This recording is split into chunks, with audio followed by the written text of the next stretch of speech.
Most people misunderstand why wealth suddenly appears to accelerate. They think the rich get richer because they know a secret the average person does not know. Sometimes that is partly true. Knowledge matters, access matters, behavior matters, but there is a much simpler force underneath it. Money makes money. And once the amount of money is large enough, the money begins to do more of the work than you do. That is the moment most people never reach because they quit during the slow part. I want you to understand this very clearly. The early stage of wealth building is supposed to feel boring. It is supposed to feel unfair. It is supposed to feel like nothing is happening. You save, invest, sacrifice, say no to things, and still the account barely moves. That is not because the system is broken. That is because compounding is back. The beginning is slow, then it accelerates, then it shocks you. This is why the first $100,000 of net worth matters so much. It is not a magic number. In a mystical sense, nothing supernatural happens the moment your net worth crosses $100,000, but something very real begins to change. Your money becomes large enough that investment returns start showing up as meaningful dollars instead of small percentages that feel invisible. Before that point, most of the progress comes from your labor. After that point, your labor is still important, but your capital begins to become a second worker. And eventually, if you keep going, that second worker becomes more powerful than you. That is the machine. Let me make the idea simple. Imagine I give you two offers. In the first offer, I give you $1 million today. In the second offer, I give you 1 penny today. And for 30 days, the amount doubles every day. Most people emotionally want the $1 million because it is visible, it is large. It feels safe. A penny feels ridiculous. A penny feels like nothing. But compounding always looks ridiculous at the beginning. On day 1, the penny is just 1 penny. On day 2, it is 2 cents. On day 3, 4 cents. On day 4, 8 cents. After 10 days, you still have only a few dollars. If you stopped there, you would laugh at the whole idea. You would say compounding is overrated. You would say the $1 million was obviously better. But you would be looking at the wrong part of the curve. By day 20, the growth is becoming meaningful. By day 28, the penny has grown past $1 million. By day 30, it is more than $5 million. That is the nature of compounding for a long time. It looks like nothing. Then it looks interesting. Then it looks impossible. But it is not impossible. It is the math doing what the math does when you give it time and you do not interrupt it. The mistake most people make is that they compare day 5 to day 30 and become discouraged. They say, this is too slow. They do not understand that the early days are the price of admission. Getting to your first $100,000 is like getting to the part of the penny example where the curve is finally about to become visible. You are not at the explosive stage yet, but you are close enough that the engine is beginning to wake up. That is why the first $100,000 is so important. It is the hardest stage because you do not yet have enough capital working for you. At first, your progress is mostly saved income. You go to work, you earn money, you spend less than you make. You invest the difference, the money you invest earns returns. But in the beginning, the returns are small in dollar terms. 10% on $1,000 is only $100, 10% on $10,000 is $1,000, 10% on $100,000 is $10,000, 10% on $1,000,000 is $100,000. The percentage is the same, the experience is completely different. That is why rich people appear to have an unfair advantage. In a sense, they do. Once the base of capital is large, ordinary returns produce extraordinary dollars. A wealthy person can earn more from a normal year in the market than a worker earns from a year of labor. This can feel unfair, but it is also useful because it tells you what your first mission should be. Build the base. Do not obsess over becoming rich overnight. Do not obsess over finding the perfect investment. Do not obsess over clever tricks before you have capital. Get to $100,000 as quickly and intelligently as you can. That is the first mountain, and the first mountain is the steepest. Let us look at the numbers in a simple way. Suppose you can save and invest $10,000 per year. Suppose your money earns around 10% per year over the long run. I am using round numbers to make the principle easy to see. Real returns vary. Markets go up and down. Some years are negative, some years are extraordinary. But the principle remains. In the first year, you save $10,000 at the beginning.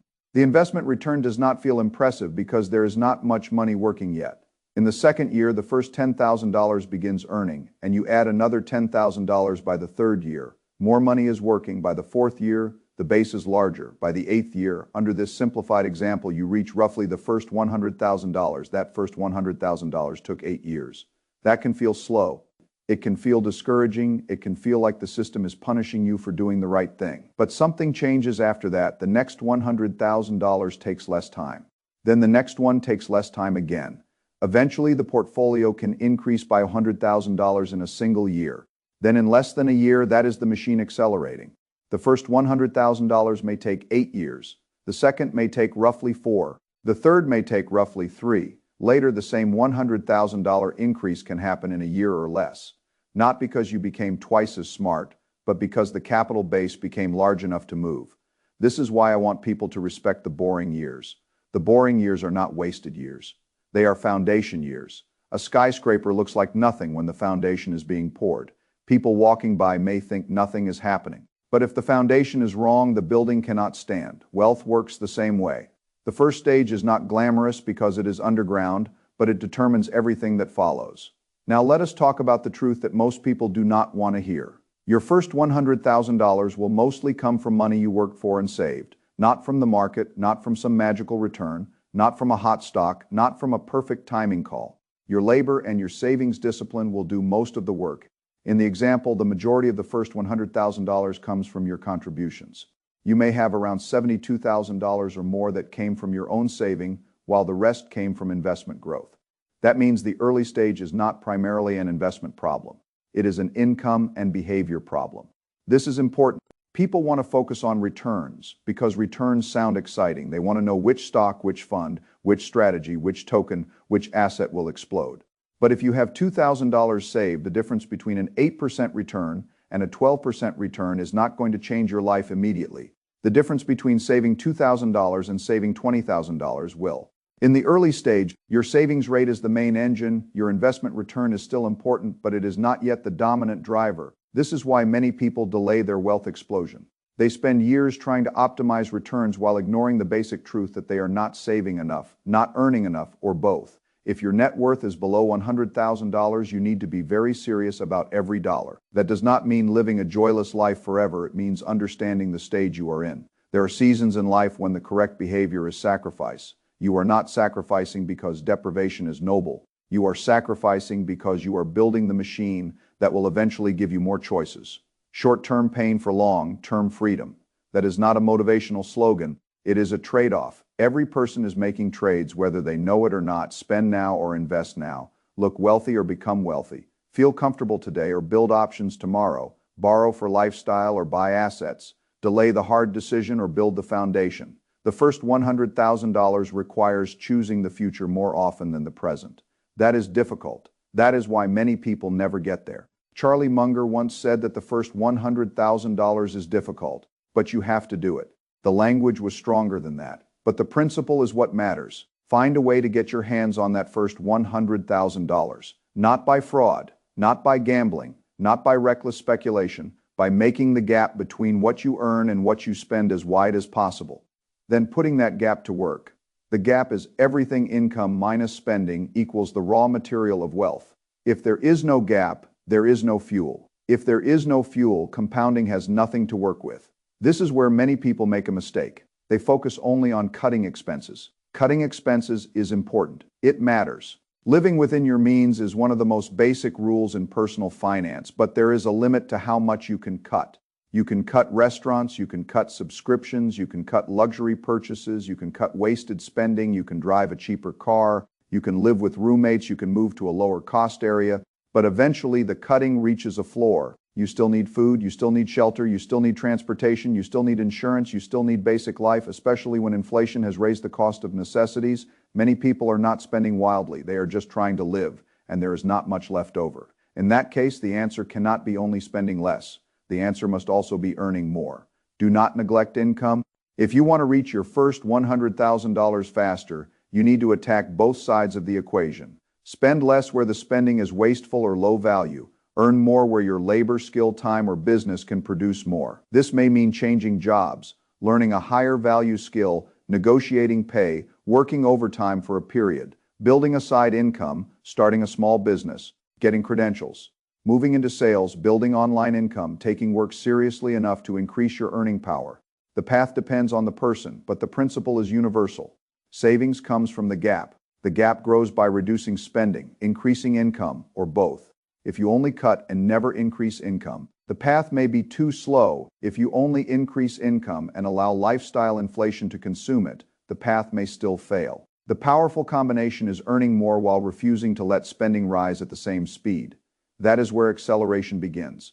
Many people get raises and stay poor because their expenses grow with their income. A new car, a larger apartment, more restaurants, more travel, more convenience, more status. They earn more, but the gap does not grow. Without a larger gap, the wealth machine does not receive more fuel. Lifestyle inflation is dangerous because it feels like success. You worked hard, you earned more, you deserve comfort. All of that may be true. But if every increase in income becomes an increase in consumption, then your future does not improve. You simply become a higher income person with the same financial fragility. The goal is not higher income, the goal is higher retained income. What you keep and invest is what changes your life. Now let us talk about investing early. The early investing years feel slow. That is normal. A small account does not produce dramatic returns in dollars. If you invest $100 and the market rises 10%, you made $10. That does not feel life-changing. You might wonder why you bothered. But the purpose of beginning early is not only the first return. The purpose is to start the process. You are building the habit, you are building knowledge, you are building exposure, you are giving time to the money. And time is one of the few things you cannot recover once you waste it. If you begin early, even small contributions have many years to compound. If you wait until you feel ready, you may have more money to invest later, but less time for it to grow. That trade-off is expensive. Time is quiet, but it is powerful. In the beginning, time feels useless because the account is small. Later, time becomes the force that creates the explosion, but you only get the later part if you tolerate the early part. That is why the first stage requires trust in the process. Not blind trust, mathematical trust. If you spend less than you earn, increase income, invest consistently, and give the system time, the odds shift in your favor, not every year, not every month. But over long periods, this is how people build wealth. They do not always look special while doing it. They may look boring, they drive the same car, they avoid unnecessary debt, they invest automatically, they use retirement accounts, they buy index funds, they save for a down payment, they keep cash in a high-yield savings account, they do not try to impress strangers. They let the math work. Then, after years, people ask how they became wealthy. The answer was hidden in plain sight. Now, if I were trying to reach my first $100,000 as quickly as possible, I would use a two-pronged approach. The first prong would be investing in the stock market. The second prong would be saving for a home down payment if I knew I wanted to settle in a particular area.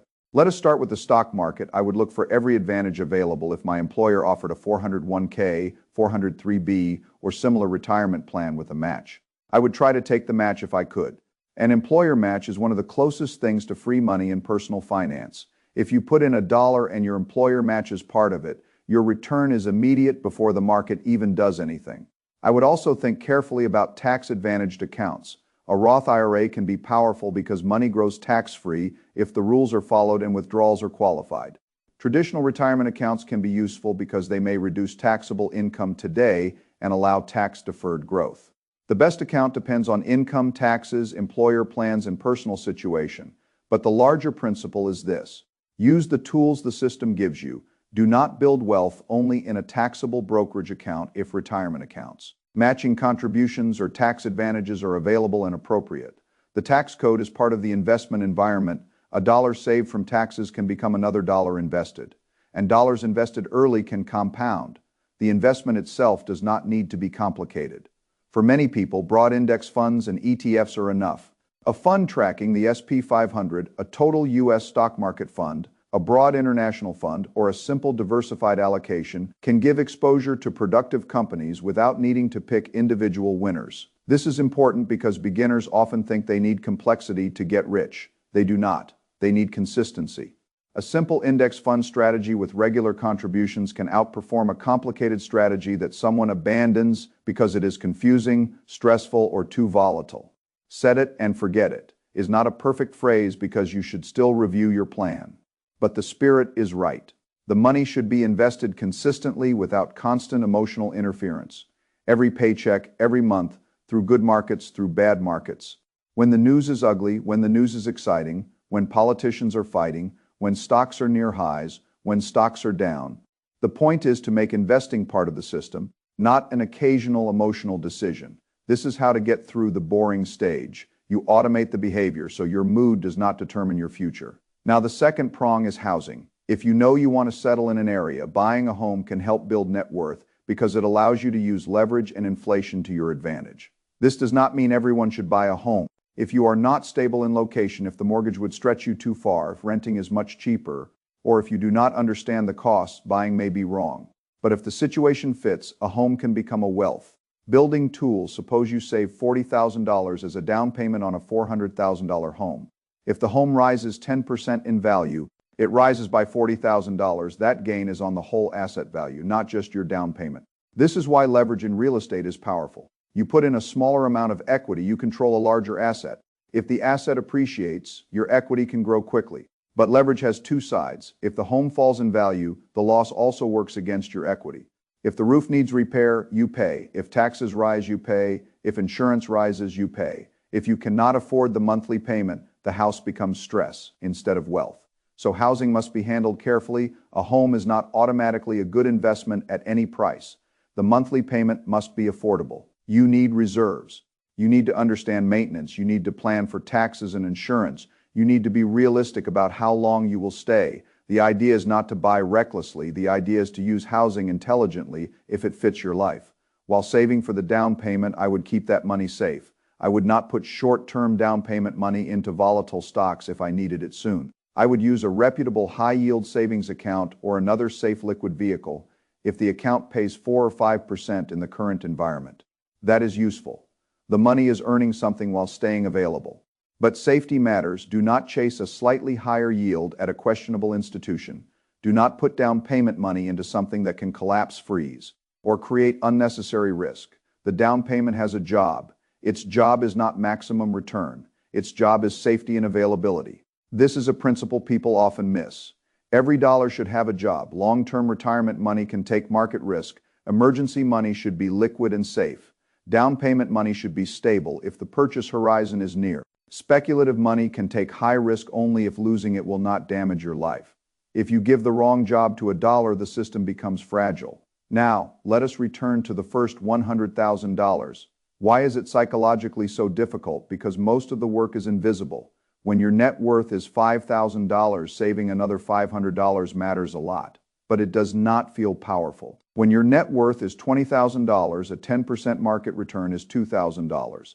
That is good, but it may not feel like freedom. When your net worth is $50,000, you may still feel far from wealthy. You are doing the work, but you do not yet feel the reward. This is when discipline matters most. The world will tempt you to stop. A friend will buy a new car. Someone will take a vacation. Social media will show lifestyles. Your own mind will say, I deserve more comfort. Inflation will make saving harder. Emergencies may appear. The market may decline. You may feel like you are falling behind. This is where most people lose the battle. Not because they lack intelligence, because they lose patience. The beginning of compounding is a patience test. If you pass it, the math starts helping you more. If you fail it, you start over again. That is why reaching the first $100,000 is not only a financial milestone. It is a character milestone. It proves you can earn, save, invest, and stay disciplined long enough for the machine to begin working. After that, your confidence changes. You have evidence, you can build, you can endure the boring stage, you can create a gap, you can invest. That confidence is valuable. The first $100,000 changes the math, but it also changes the investor. Now, let us talk about the sacrifices. Sacrifice is not glamorous, and I do not want to pretend it is. Saving aggressively can be uncomfortable. You may live in a smaller place than you want. You may drive an older car. You may say no to trips. You may cook more. You may delay purchases. You may work harder. You may spend evenings learning skills instead of relaxing. You may have to watch others appear to enjoy life more in the short term. That is real. But every adult life includes sacrifice. The question is whether the sacrifice is chosen or forced. If you sacrifice early by saving, learning, and investing, you may create freedom later. If you refuse to sacrifice early, you may be forced to sacrifice later when options are fewer.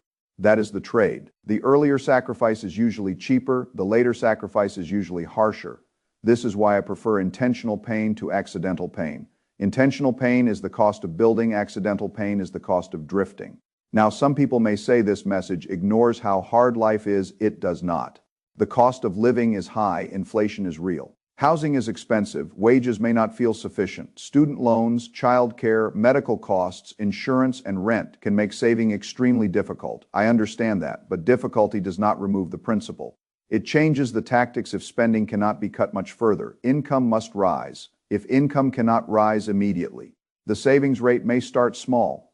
If the savings rate starts small, consistency matters even more. If the first job is not enough, skill building becomes essential. If housing is too expensive, roommates, relocation, or a longer timeline may be necessary. If debt is high, debt reduction may be the first compounding engine because paying off high-interest debt is like earning a guaranteed return equal to the interest avoided. There is no single path. But the machine is still the machine. You need a gap. You need to put the gap to work. You need time. And you need to keep going through the slow part. Now let us talk about debt.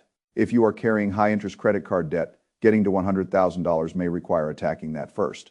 A credit card charging 20% interest is compounding against you. It is your enemy's investment account. Every month you do not pay it down, it grows or drains your cash flow. In that case, paying down debt can be part of the wealth building process. You are not falling behind because you are not investing as much in stocks. You are removing a negative compounding engine from your life. This is important because some people invest while carrying high-interest debt and think they are building wealth. But if the debt costs more than the investment is likely to return, the system is inefficient. Remove toxic debt, build cash reserves, invest consistently, increase income, then accelerate. Order matters. Now, after the first $100,000, what should you do? You keep going. This is another place where people make mistakes. They reach a milestone and loosen discipline too early. They say, I have $100,000 now, I can relax. Some relaxation may be fine, life should not be endless deprivation, but if the goal is true wealth, the first $100,000 is not the finish line. It is the first engine. You should protect it, feed it, keep adding to it, let it compound. Do not treat it like a prize to spend. If you build $100,000 and then stop investing, the machine still grows, but much slower than it could if you keep adding $10,000, $15,000, $20,000 per year while the capital base compounds. The acceleration becomes powerful. The second $100,000 comes faster because the first $100,000 is working. The third comes faster because the first two are working. This is the snowball. At first, the snowball is small and you push hard. Later, the snowball gains weight and gravity helps. The goal is to keep it rolling long enough for the physics to work. Now let us talk about why rich people stay rich. It is not only because they earn more, it is because they have more capital working. If a wealthy person has $1 million invested and earns 10%, that is $100,000 of growth in a year.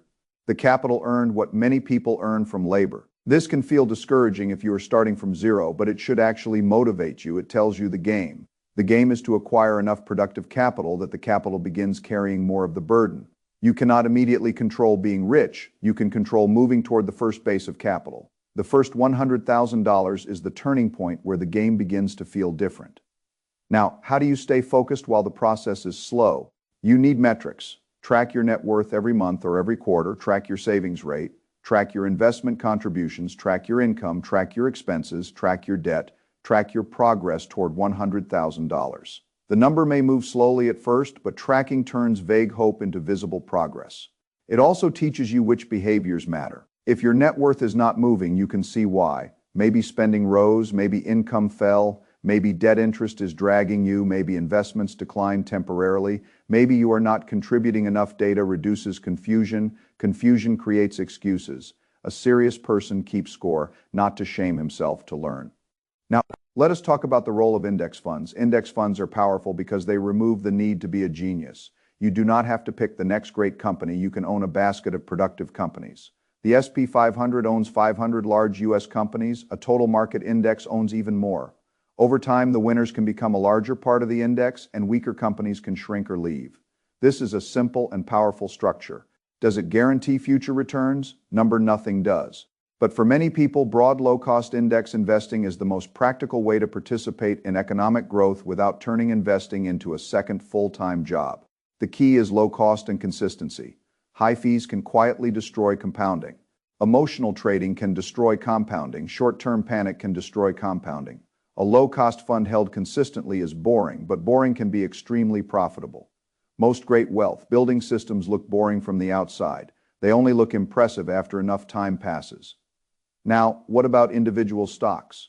They can work, but they require more knowledge, more time, and more emotional control. If you do not understand businesses, balance sheets, competitive advantages, valuation, and risk, individual stocks may become speculation. That does not mean never buy them. It means do not make them the foundation until you know what you are doing. A broad index fund can be the foundation. Individual stocks can be smaller researched positions. That is a reasonable structure for the first $100,000.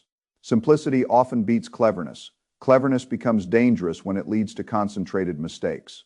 Now let us talk about real estate again, because the source suggests saving for a down payment as part of the plan. A home can help build net worth in several ways. First, it can force saving through principal repayment. Each mortgage payment may reduce the loan balance a little.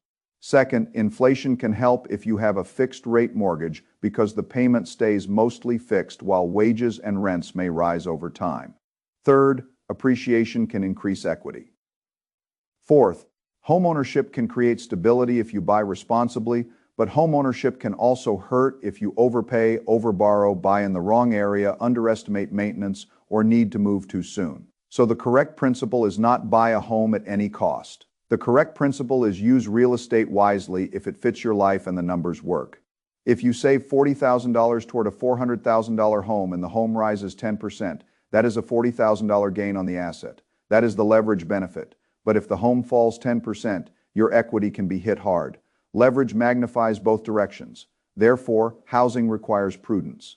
A home can accelerate net worth. A bad home purchase can trap cash and create stress. The distinction is underwriting. Do the payment works after taxes, insurance, utilities, and maintenance? Do you have reserves after closing? Do you plan to stay long enough? Is the area stable? Is the price reasonable? Can you handle repairs? Do not let the desire to build wealth make you fragile. Fragility is the enemy of compounding. Now let us talk about high-yield savings accounts. If you are saving for a home down payment, a high-yield savings account can be useful because it pays interest while keeping money liquid and relatively safe. If current rates allow 4 or 5%, that can help, but choose reputable institutions. Do not chase yield at the expense of safety. This is another example of matching the tool to the goal. Long-term money can be invested. Short-term money should be protected. A down payment needed soon does not belong in a volatile investment simply because you want a higher return. You are not trying to maximize every dollar every day. You are trying to build a system where each dollar is assigned to the right risk level. That is what mature financial planning looks like. Now let us talk about why this entire journey requires discipline more than intelligence. Most people already know the basic rules. Spend less than you make, increase income, invest the difference. Start early. Use retirement accounts. Do not carry high interest debt. Keep investing. Save for major goals. The rules are not mysterious. The execution is hard. That is why financial education alone is not enough. You can understand compounding and still fail to save. You can know debt is bad and still carry balances. You can know investing early matters and still procrastinate. You can know income matters and still avoid skill development. Knowledge must become behavior. Behavior must become a system. A system must continue long enough for compounding to work. That is the chain. If any link breaks, the outcome weakens. Now let us talk about motivation. I want people to become wealthy, not because wealth makes them better than others, but because financial freedom changes the quality of choices. Money gives you the ability to say no. It gives you the ability to handle emergencies. It gives you the ability to leave a bad job, support family, move, invest in health, choose better education, and live with less fear. The first $100,000 is not only about becoming rich, it is about beginning to separate your life from financial helplessness. A person with no assets is often controlled by circumstances. A person with $100,000 has more options. Not unlimited options, but more options are wealth. The first $100,000 buys you a measure of options and begins the process of compounding those options. Now, there is a dangerous myth that the first $100,000 must come quickly or it does not matter. That is false. If it takes you 3 years, great. If it takes you 8 years, good. If it takes you 12 years, still powerful. The point is to get there and keep going. Do not compare your timeline to someone else. Compare your current behavior to your prior behavior. Are you saving more? Are you earning more? Are you investing consistently? Are you reducing debt? Are you learning? Are you making the gap bigger?